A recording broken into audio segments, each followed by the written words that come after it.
श्री भगवान ने कहा, हे प्रधानपुत्र, अब सुनो कि तुम किस तरह मेरी भावना से पूर्ण होकर और मन को मुझ में आसक्त करके योग अभ्यास करते हुए मुझे पूर्णतया संशय रहित जान सकते हो।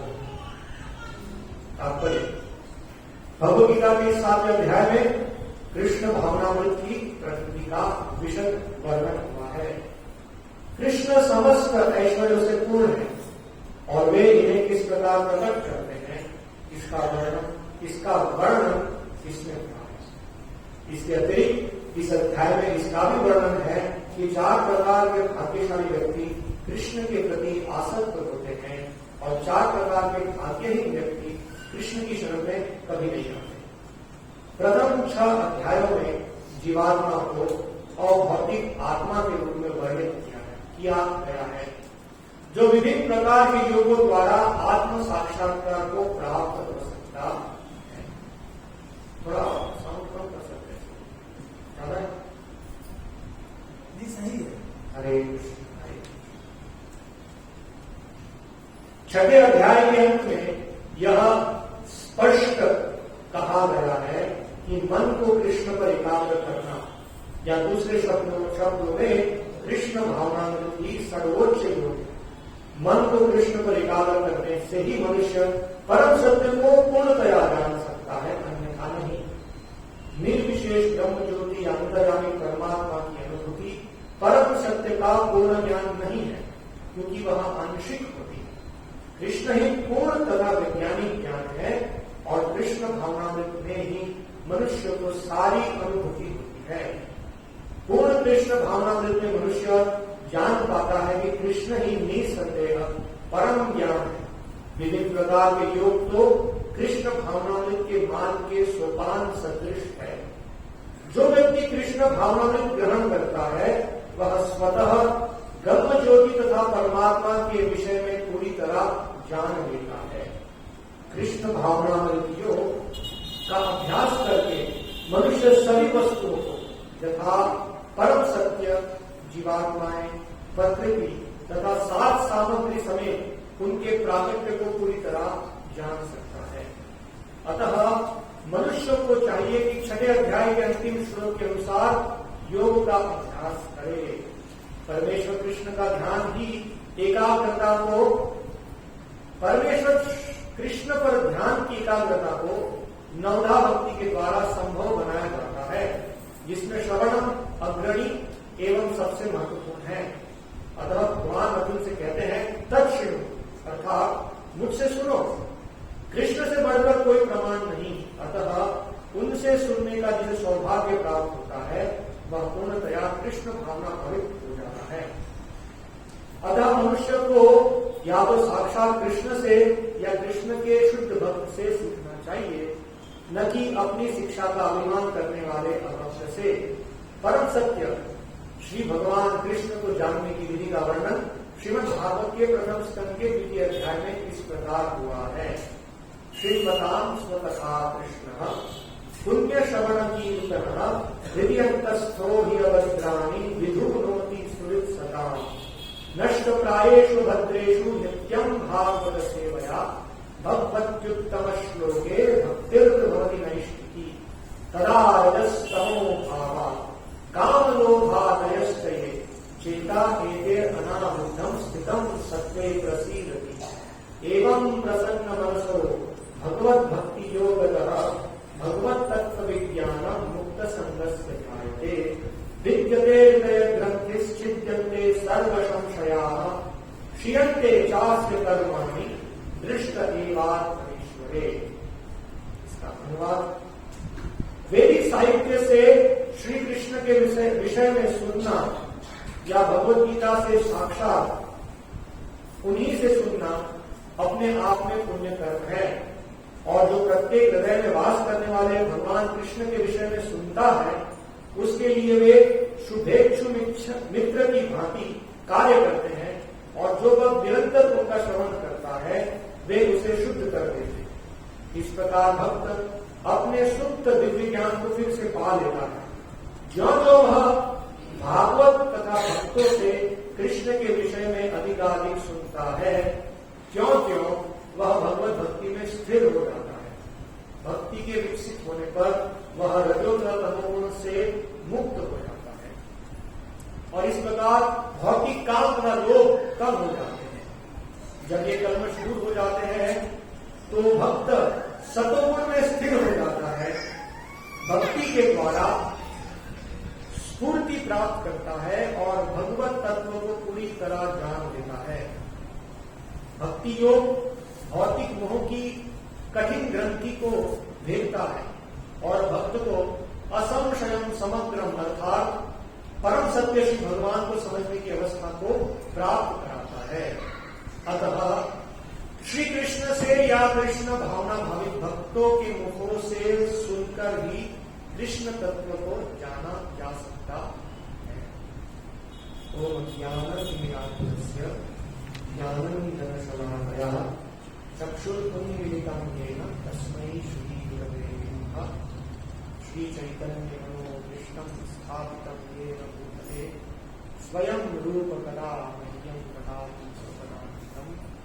वन्देऽहं श्रीगुरोः श्रीयुतापदकमलं श्रीगुरुं वैष्णवांश्च श्रीरूपं साग्रजातं सह गणरघुनाथान्वितं सजीवम् साद्वैतं सावधूतं परिजन सहितं कृष्ण चैतन्य देवं श्री राधा कृष्ण पादान सह गणललिता श्री शाखान्वितंश्च।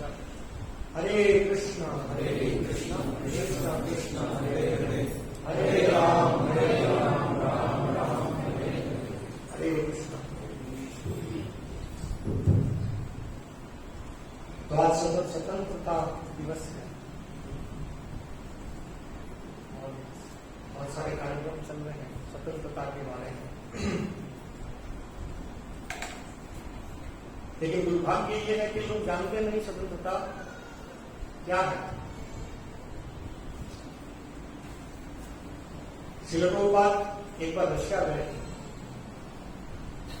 और वहां एक बड़े विद्वान प्रोफेसर से मिले। विद्वान जो सब विषयों को जानता है, उनका नाम था प्रोफेसर स्पटोव्स्की।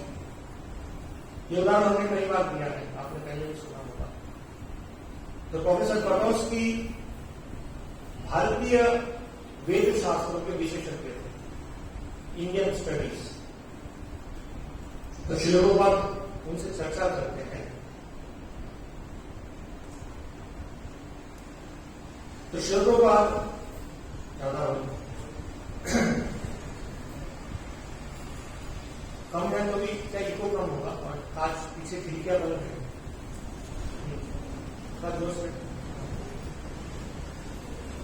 तो श्रील प्रभुपाद जब उनसे पूछे कि प्रोफेसर कटोस्की से कि प्रोफेसर कटोस्की मृत्यु के बाद क्या होता है, इनके बाद महत्वपूर्ण प्रश्न है। ये व्यक्ति जो विद्वान है उसे सब पता होना चाहिए और ये जीवन की सबसे बड़ी परीक्षा है। तो प्रोफेसर कटोस्की से पूछा मृत्यु के बाद क्या, तो उन्होंने कहा मृत्यु के बाद सब समाप्त होता है।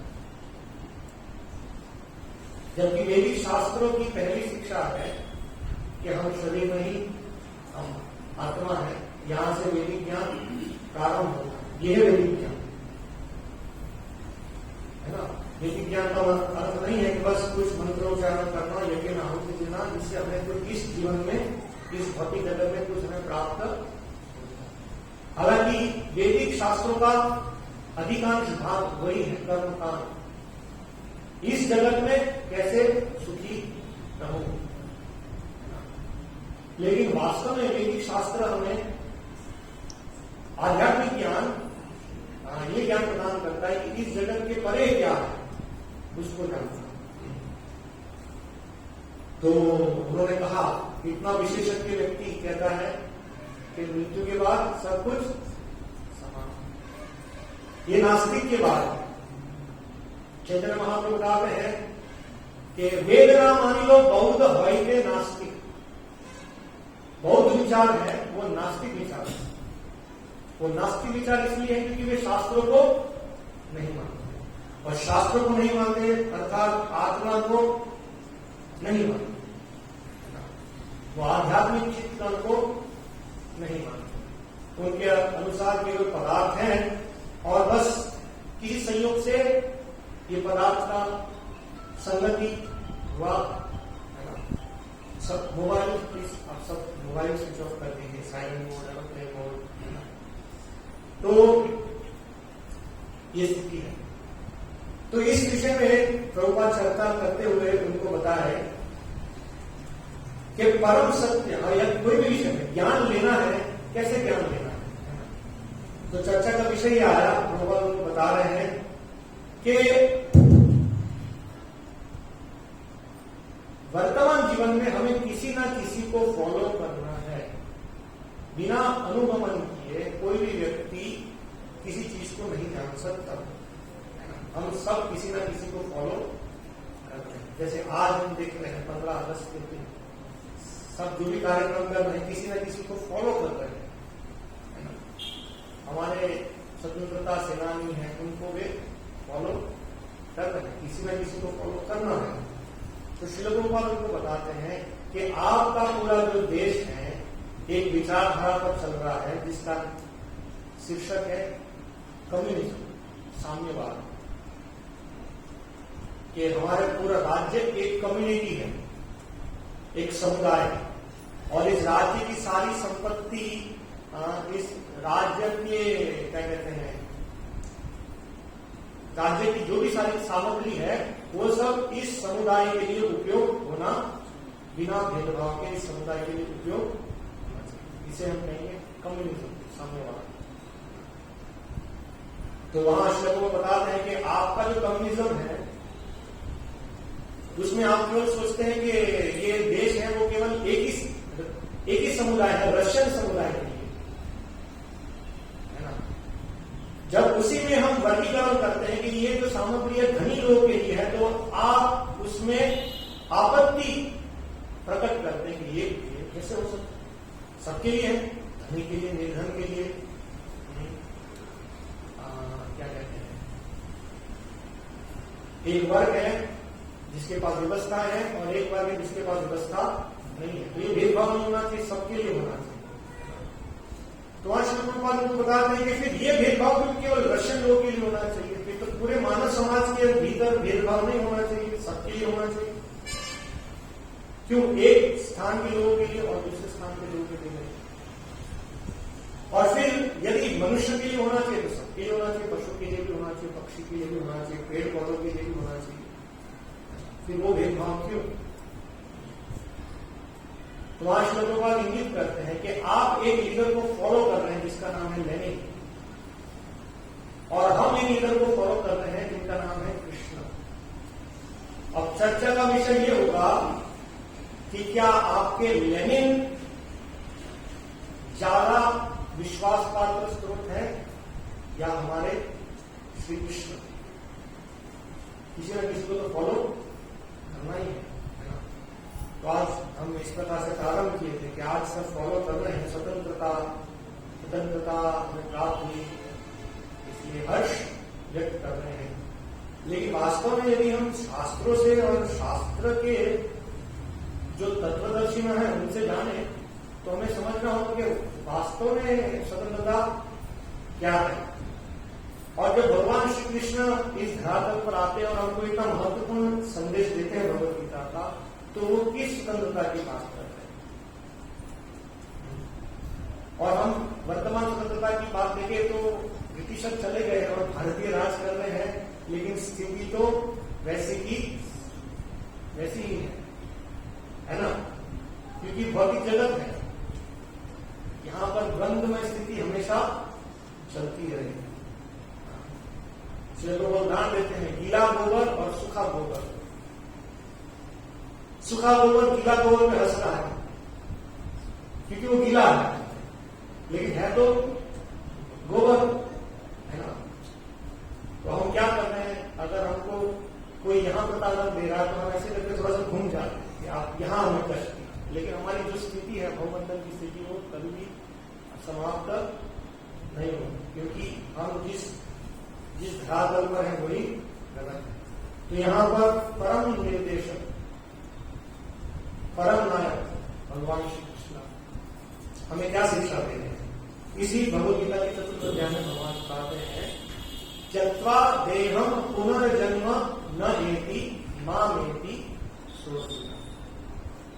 भगवान कह रहे स्वतंत्रता क्या अर्थ है कि ये शरीर छोड़ने के बाद, ये शरीर जो हमारे सभी बंधनों का कारण है ना। हरे कृष्णा।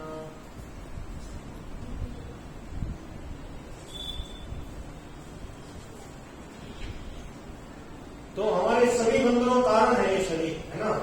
यहाँ बंधे हुए, स्वतंत्रता कहाँ है? कौन स्वतंत्र है? कोई मृत्यु से बच सकता है, कोई बुढ़ापा से बच सकता है, क्योंकि ये शरीर ले लिया है, इसमें हमेशा खतरा है कोरोना का। कभी भी कोरोना का वार हम पर हो सकता है।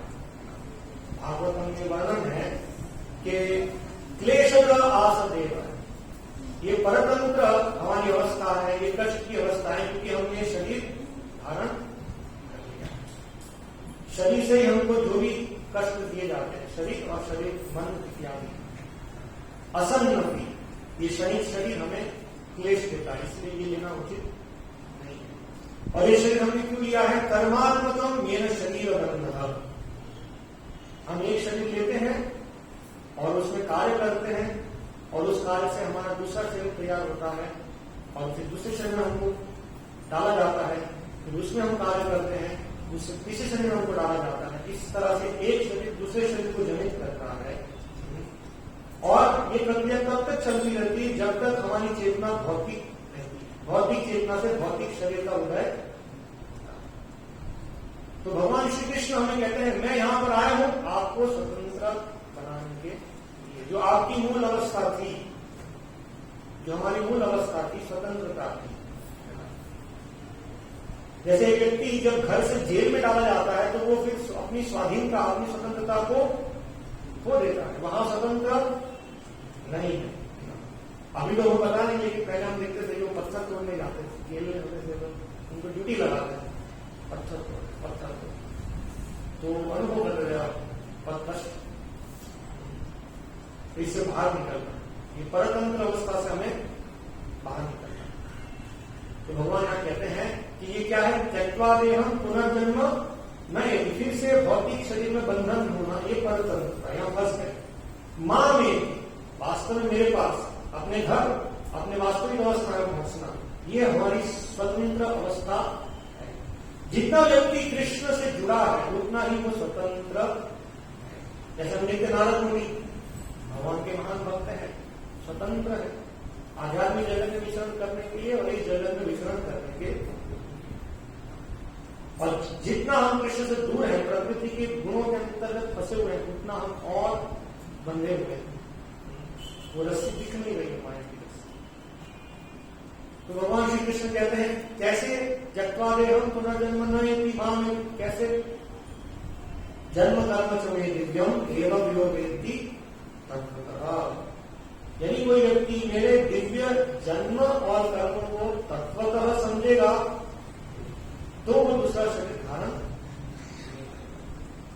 और यहाँ इस श्लोक में हम ये विधि को देख रहे हैं। भगवान कहते हैं कैसे हम भगवान को तत्वतः जान सकते। तत्वतः बहुत सारे लोग भगवान को जानने का प्रयास कर रहे हैं, लेकिन वो भगवान को नहीं जान पा रहे। कुछ समय पहले हमने देखा वैज्ञानिक गण अपने प्रयास से, अपने खोज से भगवान को जानने का प्रयास कर रहे थे। उन्होंने एक बहुत बड़ा उपकरण बनाया था पृथ्वी के नीचे, कई साल और कई हजार करोड़ रुपए खर्च करके, है ना। तो वास्तव में क्योंकि उनकी समझ में है कि सब कुछ अंदर तो पदार्थ है, तो वो खोज रहे थे कि ऐसा पदार्थ खोज लेंगे जिससे सबकी उत्पत्ति गॉड पार्टी, गॉड पार्टी। अंदर का पूरा प्रयोग पता नहीं, लुप्त हो गए। क्या सीखा? तो यहां भगवान हमको बता रहे कैसे हम भगवान को या परम सत्य को जान सकते हैं। भगवान कह रहे हैं, मय्या सत्य मना पार्थ योगम युंजन मदाश्रय असंशयम समग्रम यथा ज्ञास्यसि तत्क्षयम्। असंशयम, असंशय मतलब बिना कोई संशय के, समग्रम पूर्ण रूप से हम भगवान को कैसे जान सकते हैं।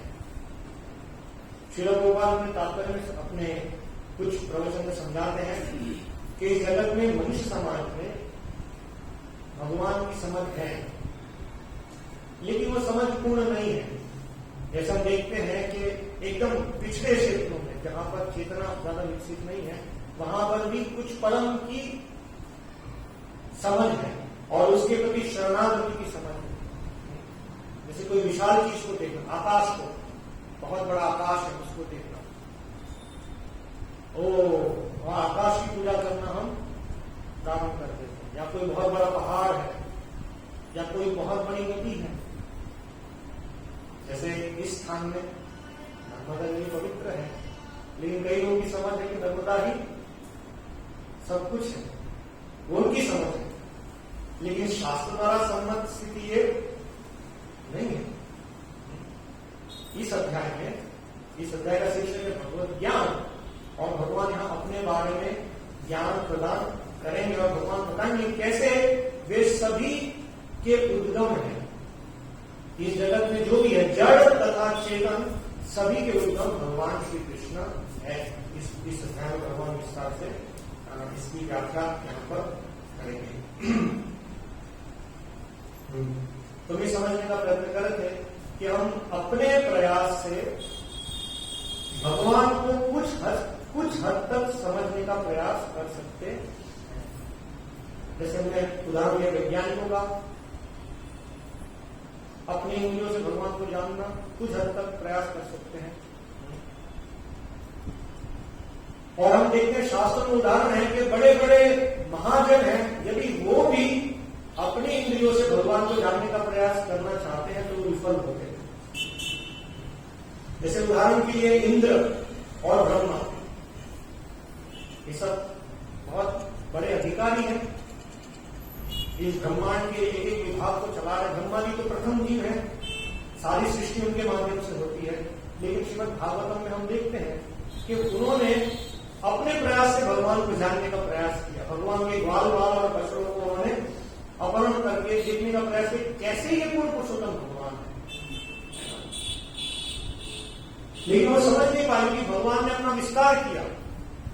कितने ग्वाल बाल और बछड़ों को ब्रह्मा जी ने अपहरण किया था, भगवान ने अपना विस्तार किया। और भगवान के लिए कोई बहुत बड़ी बात नहीं है, भगवान हम सबके हृदय में परमात्मा के रूप में उपस्थित हैं, इतने असंख्य रूप में भगवान अपना विस्तार कर सकते हैं। तो भगवान के लिए कुछ ग्वाल बाल और बछड़ों के रूप में विस्तार करना उनके लिए कोई बहुत बड़ी बात। तो अंततः भगवान का ये वैभव देखने के बाद ब्रह्मा जी कहते हैं जानंत एव जानंत जानंत एव जानंतु किम न मे उक्त्वा मनसो वपुसो वाचो वैभवम तव घोषणा। दूसरी पंक्ति अभी मुझे स्मरण नहीं हो रहा है। ब्रह्मा जी वहां कहते हैं कि जो लोग कहते हैं कि मैं भगवान को जानता हूं, उनको बोलने दो। हम देखते हमारे समाज में कई लोग हम भगवान को जानते हैं। कई बार हम भगवद गीता प्रचार करते समय ऐसे लोगों के संपर्क में आते हैं जो ऐसे चुनौती, पता नहीं वे अपने आप को क्या सोच रहे हैं। जैसे ब्रह्मा जी यहाँ कह रहे हैं कि जो आपको जान रहे हैं उनको बोलने दो कि वो आपको जानते हैं। जहां तक मेरा प्रश्न है, मैं ब्रह्मा आदि जीव, जहां तक मेरी बात है, मैं कह रहा हूं मेरे मन से मनसा वपुषो वाच, अपने शरीर से, अपने मन से, अपनी वाणी से आपके वैभव को जानना मेरे लिए संभव नहीं है, ये ब्रह्मा जी कहते हैं। लेकिन कई लोग कहते हैं कि फूल को जानने में देर हो सकती है, लेकिन परम सत्य को जानने में कोई देर नहीं हो सकती। उनको ऐसा लगता है बटन दबा के वे इसको जान लेंगे, या फिर वो ऐसे व्यक्ति के संपर्क में आए हैं जिसने ऐसे घोषणा कर दी कि देखो तुम मुझे देख लो, मैं कृष्ण हूं। और वो भी क्योंकि हृदय में कपट है तो वो सोचते हमने कृष्ण का दर्शन कर लिया, मैं अर्जुन हूं और ये जो मेरे गुरु हैं वो कौन है, कृष्ण। इस प्रकार से जगत में समझा है, लेकिन वास्तविक चीज ये नहीं है। तो यहां भगवान हमें ये पद्धति दे रहे कैसे हम भगवान को जान सकते हैं, इसे हमें समझना हो। तो भगवान यहां क्या कह रहे हैं, तत् शृणु, यहां बहुत बल दे रहे हैं, तत् शिनो। भगवान कैसे जान सकते हैं? सुनने से। कल हम वहां निमसारिया गांव में गए थे, व्यक्ति ने प्रश्न किया भगवान को कैसे देख सकते हैं? तो हमने देखा कि भगवान को देखने के लिए, भगवान को जानने के लिए कान से उनको जान सकते हैं। यहाँ भगवान यही चीज बता रहे हैं, हम आंखों से भगवान को नहीं देख सकते। आंखों से मतलब हमारी भौतिक इंद्रियों से हम भगवान को कभी भी नहीं देख सकते। इसीलिए भगवान को समझने के लिए बहुत महत्वपूर्ण शब्द इसे कहते हैं अधोक्षण। श्रील प्रभुपाद गुरु महाराज, श्रील भक्ति सिद्धांत सरस्वती ठाकुर प्रभुपाद, वे समझाते हैं कि यदि किसी को भगवान को समझना है तो उसे ये शब्द अधोक्षज को समझना होगा। अधो अक्षज ज्ञानम। तो अक्षज ज्ञान, अक्षज ज्ञान मतलब अक्ष मतलब आंख। आंख और आंख से जुड़ी हुई या जिन इंद्रियों का अग्रणी है आंख, आंख, नाक, कान, जीवा, त्वचा, ये हमारी ज्ञानेंद्रिय है ना। तो इसकी शुरुआत होती है आंख से, इसलिए वहां वर्णन है अक्षज, कि जो ज्ञान हमारे अक्षज ज्ञान के परे है, आंख और अन्य इंद्रियों के परे ज्ञान है या उससे परे जो तत्व है उसे कहते हैं अधोक्षज।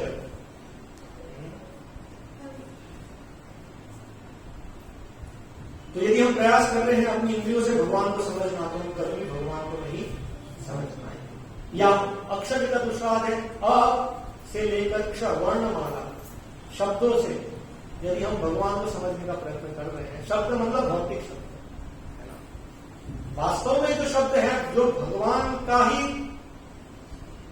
विस्तार है, शब्द ब्रह्म अर्थात वैदिक शास्त्र, उससे हम भगवान को जान सकते हैं। लेकिन अपने ये जो भौतिक प्रयास है हम भगवान को कभी नहीं जान सकते। तो ये अधोक्षर शब्द हम समझने का प्रयत्न करें, तो अर्थात आंख से देखने से भगवान को कभी हम नहीं देख पाएंगे। जब हम कान से सुनने का प्रारंभ करेंगे तब हम भगवान को देख पाएंगे। और किन से सुनना है, यहाँ भगवान कह रहे हैं, भगवान यहाँ स्वयं अर्जुन को ज्ञान दे रहे हैं। तो हमें या तो भगवान से भगवान का ज्ञान, भगवान वैदिक शास्त्रों प्रदान किए हैं, या भगवान के प्रामाणिक प्रतिनिधि से इस ज्ञान को हमें स्वीकार। दूसरी महत्वपूर्ण चीज है कि भगवान को समझना समग्र पूर्ण रूप से, असंशय, बिना कोई संशय से। कैसे भगवान को जान सकते हैं? क्योंकि हम हैं अपूर्ण और हम पूर्ण को जानने का प्रयास कर रहे हैं। कैसे संभव है? जैसे उदाहरण के लिए इस कमरे में यदि कोई चीटी है और आप उनको समझाना चाहते होशंगाबाद कैसा है, कैसी स्थिति होगी? एक चीटी की क्षमता है समझना होशंगाबाद नहीं, होशंगाबाद डिस्ट्रिक्ट, मध्य प्रदेश राज्य, भारत देश, ये भूमंडल और अंतरिक्ष की चीजों को समझना क्या संभव है? नहीं, क्योंकि वो उसकी इंद्रियों की क्षमता के परे है। ये सबसे पहले समझना होगा। इसलिए भगवान कह रहे हैं मदाश्रय। भगवान को जानने के ऐसे प्रयास है जहां पर हम किसी का आश्रय नहीं लेते हैं, केवल अपने बल से मैं योग करूंगा, मैं तपस्या करूंगा, मैं यज्ञ करूंगा, मैं दान दूंगा, मैं ज्ञान अर्जित करूंगा, मैं अपनी इंद्रियों को संयमन करूंगा और इस प्रकार से मेरे बल से मैं परम सत्य को खोज लूंगा, मैं परम सत्य को जान लूंगा। भगवान हम उसका खंडन करें, संभव नहीं है। ये केवल ऐसा प्रयास है, भागवत में वर्णन है, जैसे धान है, धान तो धान से जब चावल निकाल लेते हैं क्या कहते हैं? पीटना, ऐसे निकालते हैं, कूटना। तो धान को कूट कर जब चावल निकाल देते तो केवल भूसी बचती है, और वो भूसी भी ऐसी लगती है कि जिसके भीतर चावल है। बचने के बाद भी ऐसा लगता है कि अंदर चावल है। तो यदि कोई व्यक्ति इस भूसी को पीट पीट कर चावल निकालने का प्रयास करेगा, क्या उसके लिए संभव है? हाँ, चावल निकालना तो उसमें है ही नहीं। इसी तरह से ऐसे अनेक उदाहरण से समझाया गया है कि यदि व्यक्ति अपने प्रयास से परम सत्य को जानने का प्रयास, अपने बल से परम सत्य को जानने का प्रयास कर रहा है, कभी भी उसके लिए संभव नहीं होगा। वैदिक शास्त्र में अनेक अनेक जगह बताया, ना आत्मबला हीनेन लभ्यते, ना प्रवचतेन, ना बहुना श्रुतेन, कि आत्मबल से कभी भी कोई परम सत्य को नहीं जान सकता। कोई भगवान को फोर्स नहीं कर सकता कि मैं आ गया हूं, दरवाजा खोलो और मुझे आपको देखना है, वो कभी भी संभव नहीं। तो ये क्या है? मद आश्रय। भगवान कह रहे पहले आश्रय लो, तभी वास्तविक मार्ग आपके सामने प्रकाशित होगा। तो ये उदाहरण से हम समझने का प्रयत्न करते हैं कि जैसे चींटी को ऐसी चीज समझाना है जो उसकी कल्पना के परे है, कभी भी संभव नहीं होगा। तो भगवान जो सबके स्रोत हैं वो तो बहुत दूर का विषय है, भगवान की छोटी सी सृष्टि है, इसी को समझने में हम असक्षम हैं। किस प्रकार से इस ब्रह्मांड में अनेक अनेक ग्रह भ्रमण कर रहे हैं और उनके बीच में कोई एक्सीडेंट नहीं हो रहा है ना? किस प्रकार से सब एक दूसरे से जुड़े हुए हैं, है ना? क्यों पृथ्वी और सूर्य एक दूसरे में मिल नहीं जाते? क्या क्यों पृथ्वी और चंद्रमा एक में मिल नहीं जाते? तो इसी ब्रह्मांड की अनेक अनेक चीज को समझने में हम असक्षम रहे हैं। तो भगवान को समझना तो बहुत बड़ा विषय है। इसीलिए हमारे आचार्य विनोद गोस्वामी वे समझाते हैं कि भगवान को समझने के लिए एक और महत्वपूर्ण शब्द है, इसको कहते हैं अचिंत्य। अचिंत्य हमारे चिंतन के परे। जैसे मैं चीटी का उदाहरण दिया, चीटी यदि समझना चाहती हो उसके चिंतन के परे का विषय है, वो नहीं समझ पाएगी। इसी प्रकार से हम इस अनंत कोटि ब्रह्मांड की उत्पत्ति कहां से होती है, किसके द्वारा पालित है ना? जब विनाश काल, जब विनाश हो जाता है तो कहां पर ये समन्वित हो जाता है, यदि उनको जानने का प्रयत्न कर रहे हैं। हमारी छोटी चिंत्य शक्ति के परे है, हम इस तरह से उनको नहीं जान पाए। तो वहां में समझाते हैं यदि किसी को भगवान को समझना है तो इस शब्द को समझना होगा, अचिंत्य। भगवान है अचिंत्य, ठीक है। फिर प्रश्न ये आएगा कि यदि वो अचिंत्य है तो उनको कोई जान ही नहीं सकता, तो फिर ये सब प्रयास क्यों कर रहे हैं हम? यदि भगवान हमारे चिंतन के परे हैं तो फिर ये प्रयास से क्या लाभ होगा? हम कोई जान ही नहीं पाएंगे उनको। तो भगवान अचिंत्य है, लेकिन यदि उनकी कृपा हो तो वे हमें अपने आप को प्रकाशित कर सकते हैं। भगवान अपनी स्वेच्छा से अपने आप को प्रकाशित कर सकते हैं, जो यहाँ पर भगवान अर्जुन को प्रकाशित कर रहे हैं। तो यह महाभारत में एक श्लोक आता है, महावर्णन है, अचिंत्य खलु ये भावा नतांस तर्के न योजये प्रकृतिभ्य परम यच्च तद अचिंत्यस्य लक्षणम। इस अचिंत्य शब्द को समझा रहे हैं यहाँ पर। वो कह रहे हैं अचिंत्य खलु ये भावा, भगवान और भगवान में जुड़ी हुई चीज है, यह भगवान की प्रकृति जो है, ये सब भाव कैसे है? सारे अचिंत्य विषय है। नताम स्तर के न योजये, अपने तर्क से कभी भी आप उसको नहीं समझ पाएंगे, क्योंकि प्रकृति परम यच्च, जिस प्रकृति में हमारे उत्पत्ति हुई है वो ये प्रकृति के परे का विषय है। हम सब इस प्रकृति में जन्म लेते हैं, पृथ्वी अग्नि जल वायु आकाश से हमारा शरीर बनता है और हमारी इंद्रिय बनती है, लेकिन ये प्रकृति के परे है पुरुष। भगवान इस प्रकृति के परे हैं, उनको कैसे समझ पाएंगे? तो इसलिए उनका तद अचिंत्य से लक्षण, वो अचिंत्य। तो वो अचिंत्य भगवान कैसे हमारे सामने प्रकट होते हैं, कैसे हमें प्रकाशित करते हैं, इस विधि को यहाँ पर समझाया गया। भगवान कह रहे हैं मुझसे आसक्त होकर, मेरा आश्रय लेकर इस योग विधि अर्थात भक्ति योग की विधि। यहां पर भगवान जिस योग को स्थापित कर रहे हैं वो वास्तविक योग है। भगवान है एक और भगवान तक पहुंचने का मार्ग है एक, बहुमार्ग नहीं है। ये जो विचार है कि जतो मत ततो पर, जो जिसका मार्ग है, जो जिसका मत है वो उसका मार्ग है, आप कोई भी मार्ग ले लो और अंततः आपका गंतव्य एक ही होगा। मतलब आप उत्तर जाओ, दक्षिण जाओ, पूर्व जाओ, पश्चिम जाओ, कहीं पर भी जाना है जाओ, लेकिन आप एक ही स्थान को पहुंच सकते। कैसा विचार? यहां भगवान क्या कह रहे हैं कि मेरा आश्रय लेकर, मुझसे आसक्त होकर, मुझसे सुनो, तभी तुम बिना किसी संशय के समग्र रूप से मुझे जान पाओगे। और दूसरी ओर ये विचार है कि आपको जो भी मत अच्छा लगे आप वो कीजिए और उससे आपको परम गंतव्य प्राप्त होगा। थोड़ा भेद है। इस श्लोक से तो हम इसी निष्कर्ष पर आते हैं कि जो आपका मत है वही आपका पथ है, और वो सब पथ कहां जाते हैं? एक ही स्थान पर लोग जाते हैं, और कोई उसका और विकल्प नहीं, क्योंकि वो मन गलत। भगवान आगे कहते हैं यह शास्त्र विधि मुत्सृज्य वर्तते कामकार न स सिद्धि अवाप्नोति न सुखम न परामति। यदि कोई शास्त्र या भगवान के निर्देशों की अवमानना करता है, अपने मन से जो भी कुछ करता है, तो वो कभी भी जीवन में सिद्धि प्राप्त नहीं करेगा।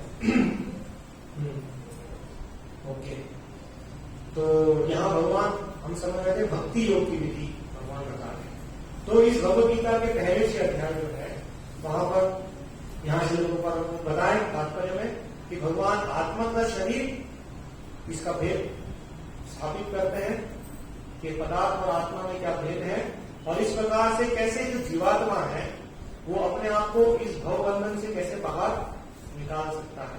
इसके भगवान योग विधि, वास्तव भगवद गीता क्या है? योग शास्त्र।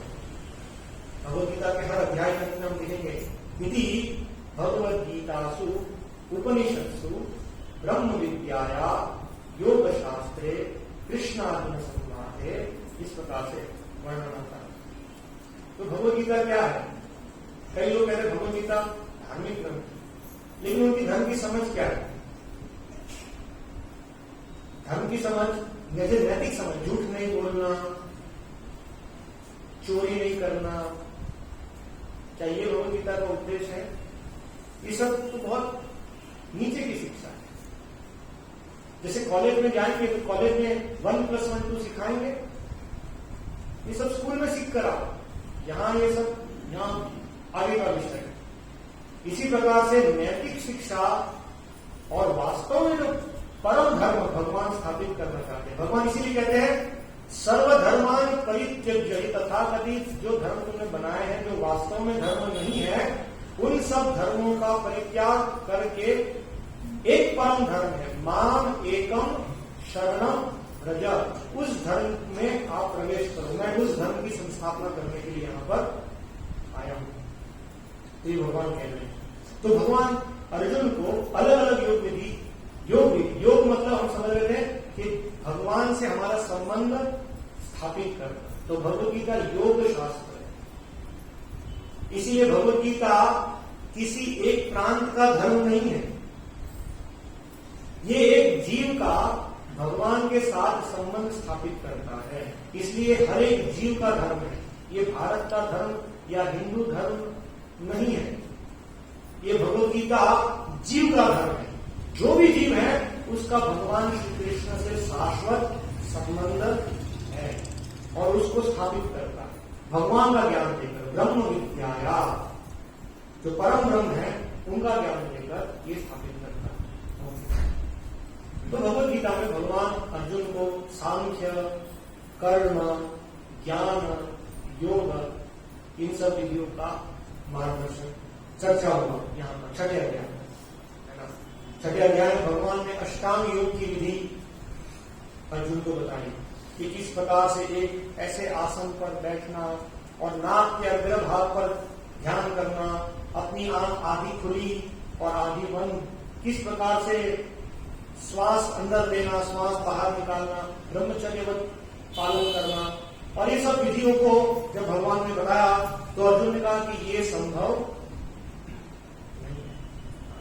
और अंततः भगवान छठे अध्याय के अंत में बताते हैं योगिनाम अपि सर्वेषाम मद्गते अंतरात्मना श्रद्धावान भजते यो माम समे युक्त तमो। तो भगवान कहते हैं सर्वश्रेष्ठ योगी कौन है? जो अपने अंतकरण से, यहाँ पर इसका अनुवाद प्रदान करते हैं, और समस्त योगियों में जो योगी अत्यंत श्रद्धापूर्वक मेरे परायण है, वो योगी जो भगवान को परायण है, क्योंकि ये संबंध है, एक जीव और भगवान का संबंध है, स्वामित्व का सेवक का। तो पूरी श्रद्धा के साथ भगवान को परायण है, अपने अंतकरण में मेरे विषय में सोचता है और मेरी दिव्य प्रेमा भक्ति करता है, वह योग में मुझसे परम अंतरंग रूप से युक्त रहता है और सबों में सर्वोच्च है, यही मेरा मत है। तो भगवान का मत है और भगवान है परम व्यक्ति, इसलिए परम भगवान का जो मत है वो परम मत है। और जो अभी हमने पहले चर्चा की, एक व्यक्ति थे तथागति परमहंस, जिन्होंने कहा मेरा मत है यतो मत ततो मत, तो वो मत नहीं है, और यहां भगवान कह रहे हैं ये मेरा मत है। ओके, तो परम योगी की परिभाषा देने के बाद यहां भगवान अर्जुन को परम योग के बारे में बताते हैं कि किस प्रकार से भगवान का आश्रय लेकर हम भगवान को जान सकते हैं, भगवान से सुनकर। इस विधि को यहां समझा है। और यहां एक महत्वपूर्ण चीज श्रील प्रभुपाद अपने तात्पर्य में भागवतम के पहले अध्याय के पहले स्तर के दूसरे अध्याय के कुछ श्लोक इंगित करते हैं। यहां पर वर्णन है कि ये श्रवण विधि कैसे कार्य करती है। श्रीमदाम स्वकथा कृष्ण पुण्य श्रवण की यदि अंतस्थो ही अभद्राणी विधुनोति सुरक्षिता। श्रीमदाम कौन सुनेगा? भगवान के विषय में कौन सुनेगा? जिसकी श्रद्धा है वही सुनेगा, जिसकी श्रद्धा नहीं है वो नहीं सुनते। इसीलिए बहुत सारे लोग भगवान को मानते हैं लेकिन सुनते नहीं है, इसलिए कभी भी कोई जानते नहीं। वो अपने मन से भगवान को मानते हैं, अपने मन से। क्या कहेंगे उसे? व्हिमसिकल। हिंदी में क्या कहेंगे?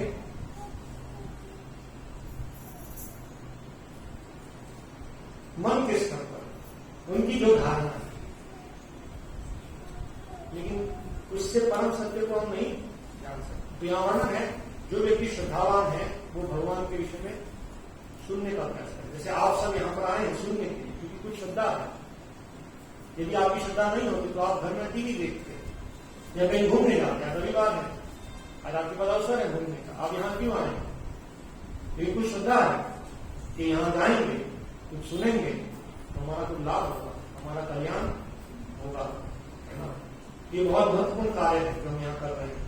तो भगवान कहते श्रीमताम स्वकथा कृष्ण, यदि कोई व्यक्ति श्रद्धापूर्वक निश्चय करता है भगवान के विषय में सुनना है, स्वकथा भगवान के विषय में या भगवान द्वारा कही गई, जैसे भगवद गीता भगवान द्वारा कही गई कथा है, तो ये क्या है? पुण्य श्रवण कीर्तन। ये वास्तविक पुण्य है, ये भक्ति ही उन्मुखी पुण्य।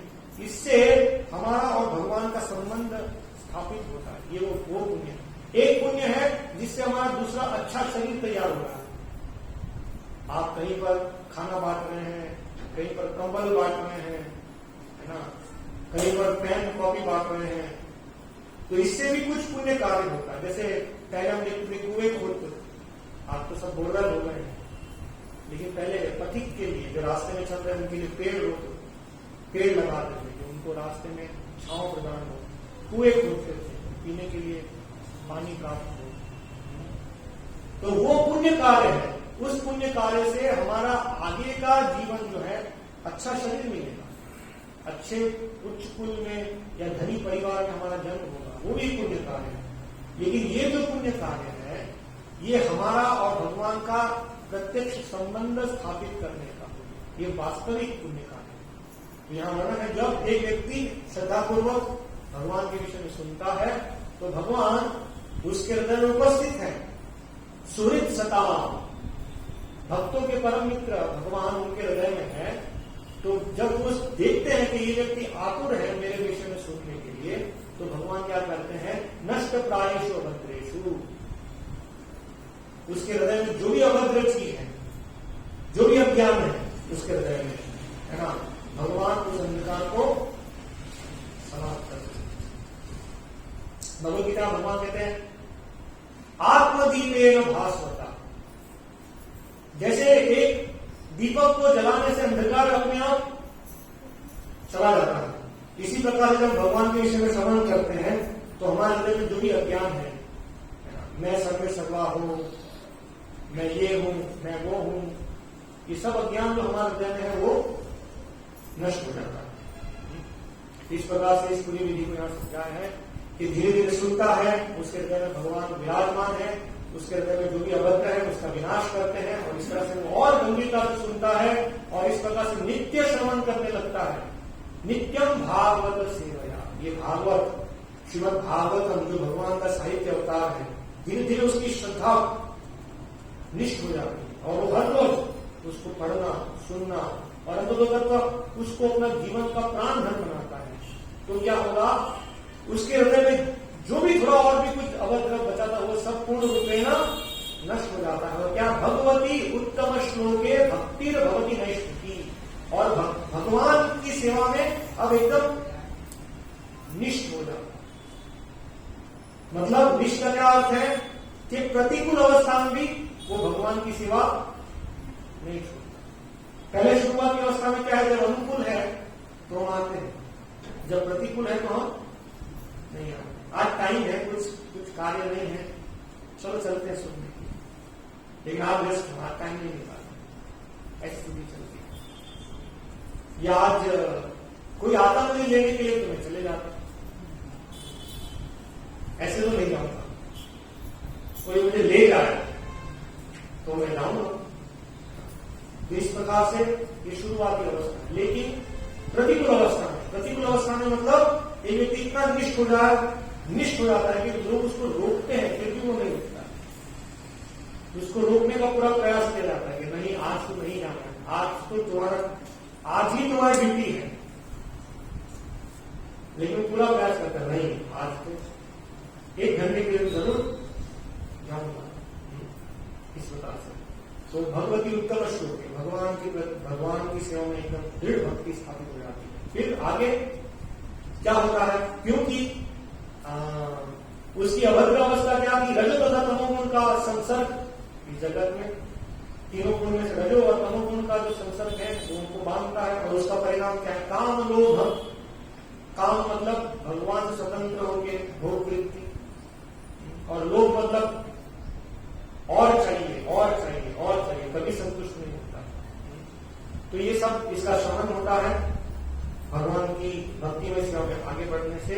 और जैसे ही वो काम क्रोध और रजो तमोगुण से मुक्त हो जाता है, स्थितम सत्वे प्रसिद्धति, और सत्वगुण में वो स्थित हो जाता है और उस अवस्था को जैसे प्राप्त करता है, एवं प्रसन्न मनुष्य, तो वो वास्तव में प्रसन्न हो जाता है। क्योंकि जो पहले स्थिति थी, शोचती कांक्षति, इस जगत में हमारी स्थिति है, जो हमारे पास नहीं है उसकी आकांक्षा करता, हाँ ये नहीं है, ये नहीं है, ये नहीं है, ये नहीं है, ये नहीं है, ये नहीं, और जो चीज है तो या तो चली जाएगी या चली गई। ये स्थिति हमारी इस भौतिक जगत में चलती रहती है। लेकिन जैसे वो स्थितम सत्य प्रसिद्ध होती, वहां स्थित होता है तो काम शक्ति और सोचती से वो मुक्त होता है। थोड़ा सा इस 6वें अध्याय में भगवान कहते हैं, मतलब जिस व्यक्ति को कृष्ण भावना में प्राप्त होता है उसकी क्या स्थिति है।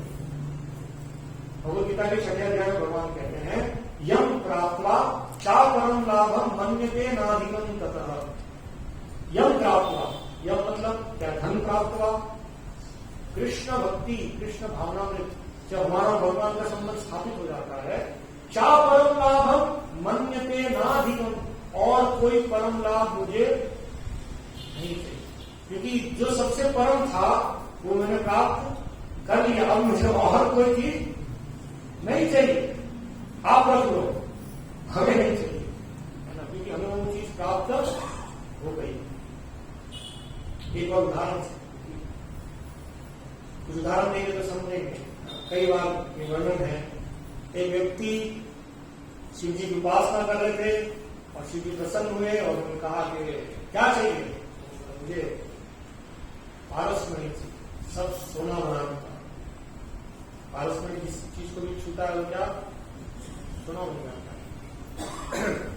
तो उन्होंने कहा कि वहां एक भगवान के महान भक्त है सनातन गोस्वामी, आप उनके पास जाइए, उनके पास है पारसमणि। तो उनके पास आते हैं, उनको प्रणाम करते, कहते हैं महाराज आपके पास पारसमणि है, आप मुझे दे दीजिए। तो कहा ठीक है, हाँ कूड़े में जहाँ कचरा रखा हुआ है वहां थोड़ा छान लोगे तो वहां मिल जाएगा पारसमणि। तो वो निकाल लेते वहां से और जा रहे वापस और विचार करते हैं कि यदि इतनी कीमती चीज थी तो उन्होंने उसको वहां क्यों रखा, जरूर इनके पास इससे कोई बड़ी कीमती चीज है, इसलिए उनके पास आते हैं, उनको कहते हैं कि नहीं आपके पास जरूर कोई कीमती चीज है, आप मुझे दीजिए। तो वो बोलते हैं कि तभी दे सकता हूं जब आप इसे फेंक दें। जो पारसमणि है उसे यमुना में डाल दीजिए, और यमुना में डालना मतलब वापस नहीं मिलेगा। ऐसा नहीं कि ये नीचे डाल देना बाद में पता नहीं कुछ वापस दे देना। तो उनका ठीक है, जरूर कुछ बड़ी चीज होगी तो उसको यमुना में डाल देते हैं। तो फिर उनको एक ऐसा मणि देते हैं जिसको मतलब भगवान का नाम, भगवान का पवित्र नाम प्रदान करते हैं, हरि नाम चिंता में। तो हम इसे समझने का प्रयत्न कर रहे थे कि यदि किसी को कृष्ण भावनामृत की प्राप्ति हो जाती है तो फिर उसे कोई और भौतिक लाभ की आकांक्षा नहीं होती, और ये कृत्रिम रूप से नहीं है, क्योंकि वास्तव में भगवत प्राप्ति एक जीव की वास्तविक आवश्यकता है। जैसे हम कई बार उदाहरण देते हैं, बच्चा खेल रहा है तो खेलने में उसको अच्छा लगता है, कभी मोबाइल से खेल रहा है, कभी चॉकलेट खा रहा है, कभी साइकिल चला रहा है, लेकिन थोड़े समय के बाद वो इससे उब जाएगा, क्योंकि वो उसकी वास्तविक आवश्यकता नहीं है। फिर उसे क्या है, उसे मां की आवश्यकता है। फिर आप उसे फिर से चॉकलेट दे दीजिए, फिर से उसको मोबाइल दे दीजिए, फिर से उसे साइकिल दे दीजिए, क्या वो उससे संतुष्ट होगा? नहीं होगा। इसी प्रकार से एक जीव की वास्तविक आवश्यकता है भगवान। हमारा और भगवान का जो प्रेममय संबंध है वो हमारी संवैधानिक स्थिति है, वो हमारी परम आवश्यकता है, और हम सब उसे खोज रहे हैं। कोई समझ रहा है, कोई नहीं समझ रहा, ये हमारी स्थिति है। कोई समझ रहा है और कोई उसे नहीं समझ रहा। तो यहां वर्णन है 6वें अध्याय में कि कृष्ण भावनामृत की प्राप्ति से एक व्यक्ति और कोई परम लाभ की आकांक्षा नहीं करता, और यस्मिन स्थितो ही दुखेना गुरुणा अपि विचार्यते, और उस अवस्था में कृष्ण भावनामृत में जब वो स्थित होता है तो महान से महान दुख भी उसे विचलित नहीं कर सकता। तो यहां वर्णन है कि भगवान के विषय में सुनेंगे तो रजोतमों से मुक्त होंगे, मन वास्तव में प्रसन्न होगा, और फिर क्या होगा, इस विधि से विद्यते हृदय ग्रंथिस, हमारे हृदय में जो ग्रंथि है, जन्मों जन्मांतर की ग्रंथि है, आसक्ति है, वो धीरे धीरे वहां से कटेगी।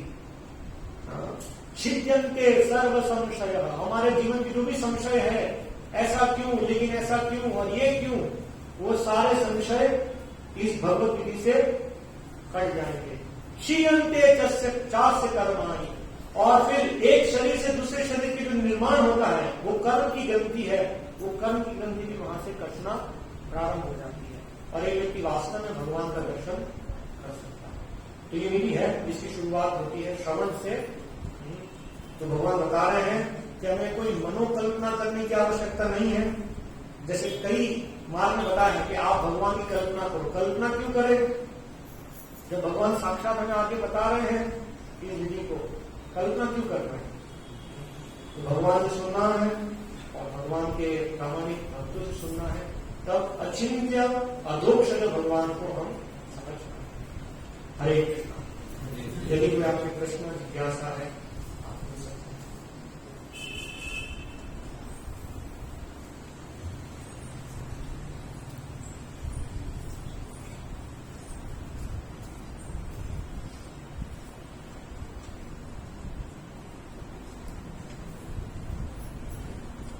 श्रीमद् भगवद गीता यथार्थ जय, श्रील प्रभुपाद की